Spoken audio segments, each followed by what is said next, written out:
Hello everyone, good morning po sa ating lahat dyan. Magandang araw po sa ating mga kababayan dyan sa Pilipinas. Magandang araw din po sa mga kababayan nating OFW na nagtatrabaho sa anumang panig ng mundo. Ako po tutukan nyo sa aking paglalakbay ng araw to.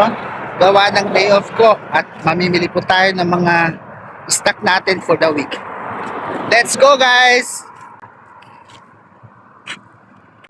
Nandito na po tayo sa bus. Nakasakay na po tayo ngayon.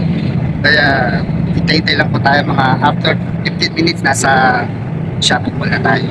Grocery tayo syempre ngayong araw na to.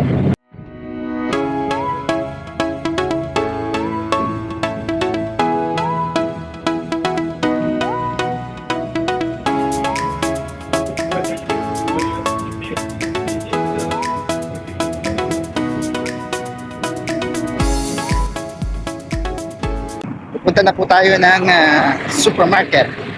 At syempre nga naman pala, unahin ko muna yung aking kailangan dun sa locker ko. Dahil yung gawa ng locker ko is sira yung padlock niya.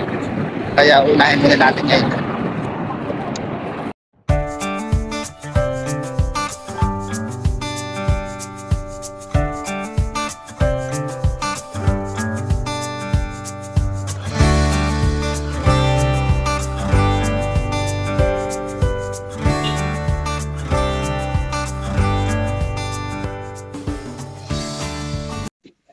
Nandito na ako sa hardware. Where is it? Hello.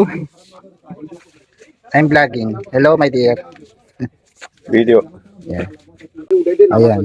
Dito lahat ng mga gamit nila. Kalat-kalat. Hindi katulad sa Pilipinas. Organized siya. Dito kasi wala eh. Ayan. Ayun yung inutusan ko na maghanap ng para sa locker ko.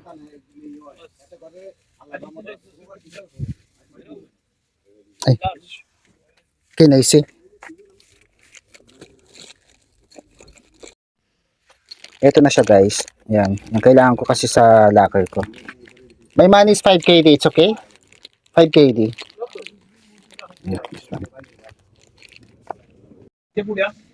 Ayan guys, lumabas na tayo. Gawa ng nabili na natin yung ating panglagay sa locker. Yung ating padlock. So ngayon naman, pupunta na tayo muna dito sa shopping mall. Kasi kailangan natin bumili ng stock natin.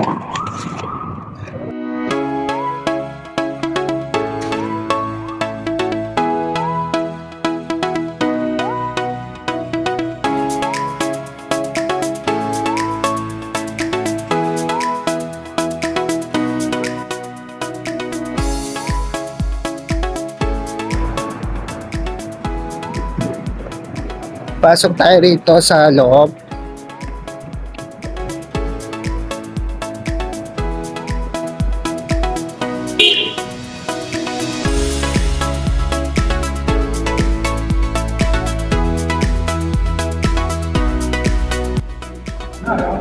Actually, napakaraming pwedeng bilhin dito kung marami kang pera. Kaya lang siyempre, hindi pa naman natin gaano kailangan.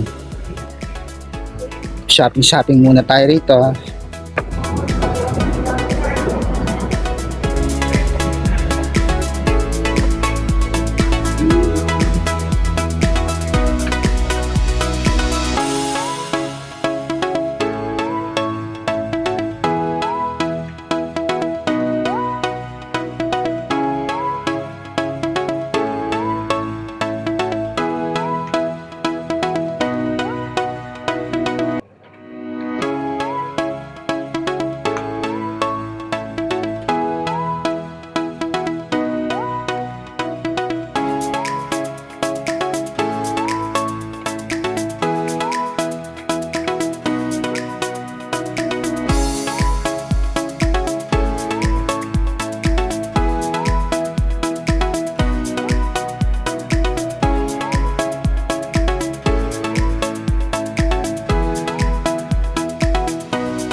Ayan guys, nakabili na tayo ng ating mga grocery para stock natin sa loob ng 1 linggo.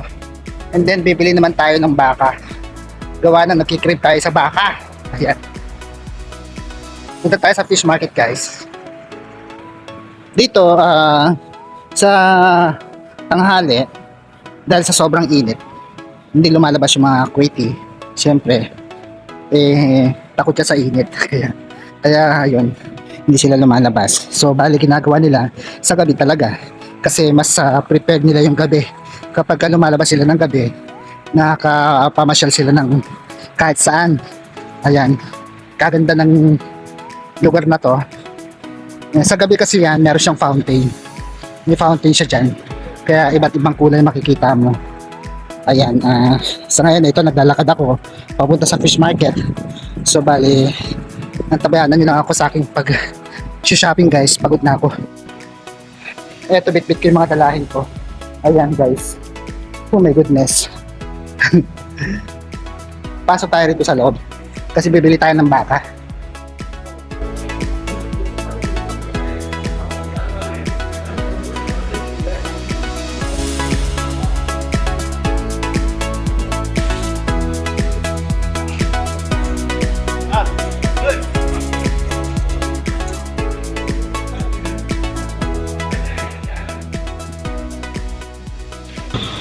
Andito na ako guys sa meat shop. Ayan na po yung ating butcher.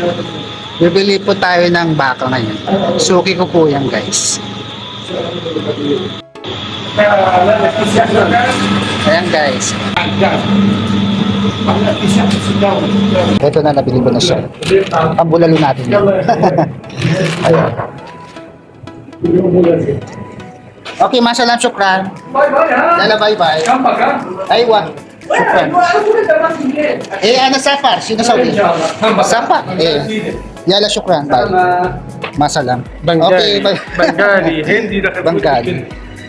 Yala. Tayo uuwi na. Hindi na tayo nakabili ng ng isda. Uwi na tayo guys. Grabe. Ayan, tignan nyo naman yung tsura ng fountain, no?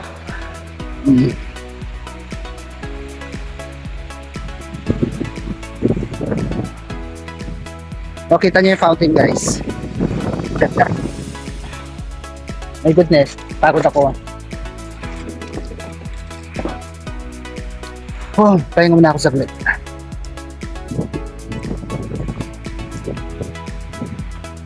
Grabe, nakakapagod. Hirap talaga guys kung nag-iisa ka lang. Nag-emote, no? Wala. Kaya laban lang talaga. Ito na yung mga pinamili natin. So ang gagawin natin, magta-taxi na lang tayo para hindi tayo mapagod.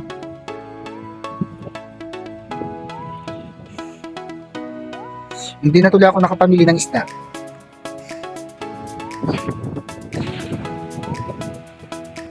Okay guys, hanggang dito na lang. Maraming salamat sa pagtanaw ninyo sa aking palabas ngayong araw na to. Sana nag-enjoy kayo sa panonood dito sa aking palabas. At naway patuloy po tayong pagpalain ng Panginoong Diyos sa araw-araw. Ayan, ito po Rizal Puentes TV guys. Ang nagsasabing kapag may tiyaga, may nilaga. God bless po sa ating lahat. Mabuhay po tayo. Bye!